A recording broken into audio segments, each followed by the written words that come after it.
Hi guys, welcome back to my YouTube channel. So mao lang to siya mga guys. Ato naman nayo. Self adjust na to. Okay man ang preno. Kaluoy sa Ginoo mga guys, nadala sa self adjust. Kay kasagaran jud karon mga guys sa mga maxi self adjust na jud na siya mga guys. Dili na siya kinahanglan suungon nato sa lalom. Kay basta maxi ana jud na siya mga guys pagka pinakadali nga pamaagi ang pag self adjust. Di na nato na suungon sa lalom kay kapoy unya ikaduha init kay lalom labi na bago gaandar ang makina. Dili na siya kinahanglan og suong-suong pa.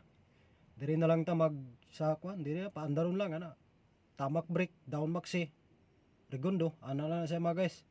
Dini mo na siya undangan o dili jud siya mo maibawan man nimo mga guys ang nag-effect ang self adjust kay ang brake ana mo patid siya. Mong sipa siya sa imong tail. Ana ganina pag testing na ko abi na kog di nadala man kay basta mo patid ang brake, pedal sa brake, pag mo patid sa imong tail, pag buto sa lalo mo patid na siya. Mong abali yang anaw ng imong tail. Okay na. Pagpadagan okay kayo kay ang brake gamayng apak nimo sa tail nimo diretso bali response yun sa diretso masig pag magkwanta na mga guys, masig pag tawag bumper to bumper tana guys, pwede na siya mga guys. Di na siya kinahanglan og kunong panimo ning paabot pa kag kinahanglan pa kanimo bomba-bomba. Di na kinahanglan bomba-bomba na mga guys, basta pilit ang yung preno. Ang kalaban nimo na mga guys kanang dangog. Kaya masig unsa kapilit ang atong mga brake mga guys, basta dangog ang atong dalan, mubangga gyapon ta. Ayaw jud pag bumper to bumper kung dangog ang dalan labi na atong sakyanan walay karga. Kay mo trapo jud ang ligid na. Masig pag naungot tanan kuan nimo brake. Siyempre kay mo trapo siya tungod sa kakusog sa dagan. Kung sa downtown mga guys ang atong dagan 30 ana. Mga 15 ana. Kay lisod kayo nga makasala ta mga guys. Kay masig pag unsay katarungan nimo, pag ikay makabangga sa lubot sa atong sakyanan, kitay mali. Kaya na sa tubangan na to. Kaya nakabutang naman dito, keep distance naman daw daan. Kung sabi ni saya pa ng keep distance, kasi tawagan na, distansya. Distansya na lang ta. Kung ato na sa mga depende sa biyahe, o nagkuhan ka, dali-dali pud ka, paniming lang kod. Masig pag bunal pa ta diya 140. Anang imo lang pud tan-awon niya, murag hayag kayong dalan ba niya walay lubak ana, pwede na siya. Kay ang atong dalan mga guys naapoy mga balaod na naay karsada nga dili ta pwede mo babag 40 sa 60 pataas. Kung sa downtown ta diri sa Davao mga guys, istoryahan ta mo sa taga Davao kabalo na ni nang nag-drive sa Diversion Road mga guys, 60 na siya po ubos, 60 pataas. 60 siya pataas. Dili 60 pataas day. 60 siya pa ubos. Dili ta pwede mo lapas og 60 diha kay dakpon ka na speed limit. Piting taasa kay kuha ang pusil nila. Murag gitawag na to kanang na-stand nga murag kameraman ana. Pasigon sa kalayo nimo, kuha jud ka. Pila ka kilometro. Di pare sa una nga mura lang siya gan kanang ana lang. Karon taas mga guys, ana ka taas. Mga isa ka dupa siguro. Pero kaluoy po sa Ginoo mga guys, wala po tanadakpan na.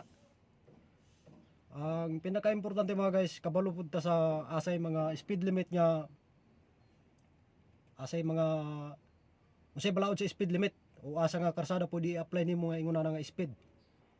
Kay diya sa diversion mga guys, diversion road, kabalo ko diya 60 pa ubos na siya.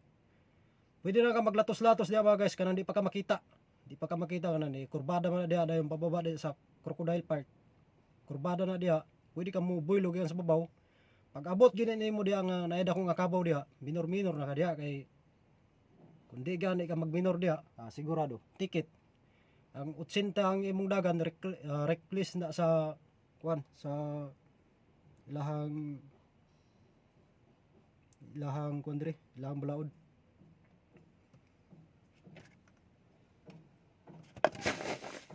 Maunay maka tait.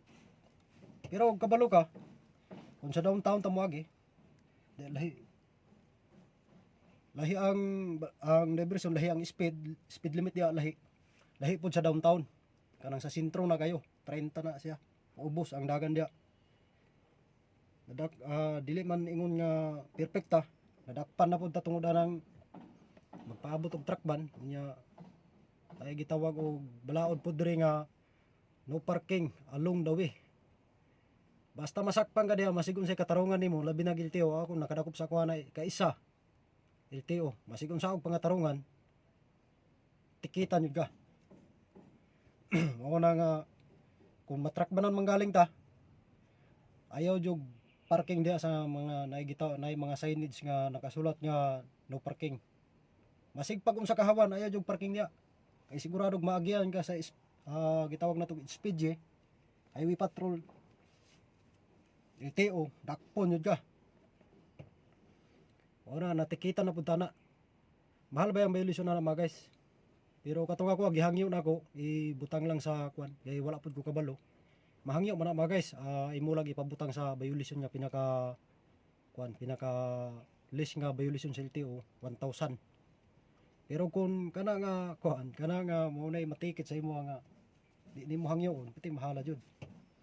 Mao na nga kinahanglan pud tag tuman sa balaod kay ikaduha diskra maka obstruct ta ba sa uban nya gihimo gani ng 6 lanes kay 6 lanes 8 lanes kay para luwag nya kay naman pud tay usahay makasupak pud tag balaod kanang labi nag di ta kabalo. Pero mas maayo man ang madakpan ka kay kabalo ka sa balaod ana ra na. Ako sa una wa jud kalibutan mo parking lang kuan daga man po mamarking mao nang murag maingganyo pud gang. Pero mo na gitawag og charge to experience man na mga guys. Tikitan gihangyo nako kay ipabutang sa violation nga barato, pero kuan gyapon kumpiskado gyapon imong lisensya adto gyapon na nimo sa LTO mga guys. Mahasol pa ka, maka-absent pa ka sa imong trabaho. Mas maayo man tong di ta madakpan kay di ta mahasol. Di man katikitan og wala kay violation ana ra na. Pag na violation, ticket. Walay dagang istorya. Unya di pud ta pwede mag-arrogante mga guys. Pag dakpan ka, respeto lang gud. Istorya lang gud nya. Kuan para dili ta nila tikitan og dako kayo nga ticket. Kanang dako kay violation. Kay masig pag unsa ka lisod ang imong violation, unsa ka mahal basta mga hangyo lang ka nga nindot lang ka nila kay istorya, pahangyo kag gamay nga violation. Butang nila dito gamay nga violation na. Dili kayo bugat. Pwede na ana ra siya mga guys. Dili pwede nga mag-arrogante ta kay ang arrogante mga guys 6,000 man yata. Imbes nga makahangyo pa ka, di na nuong kakahangyo. Ana ra siya mga guys. Ani kini ato trabaho nya. Dalang ayo dalang lingaw-lingaw ana ra na siya mga guys. Kami kay naayo naman nga sakyan ang kondisyon na. Manag change oil tanan. Adjust sa brake, grasa sa bearing. Welding na to mga guys, human na. Testing, okay na kayo. Masig asa na tamong biyahe ni mga guys. Okay na.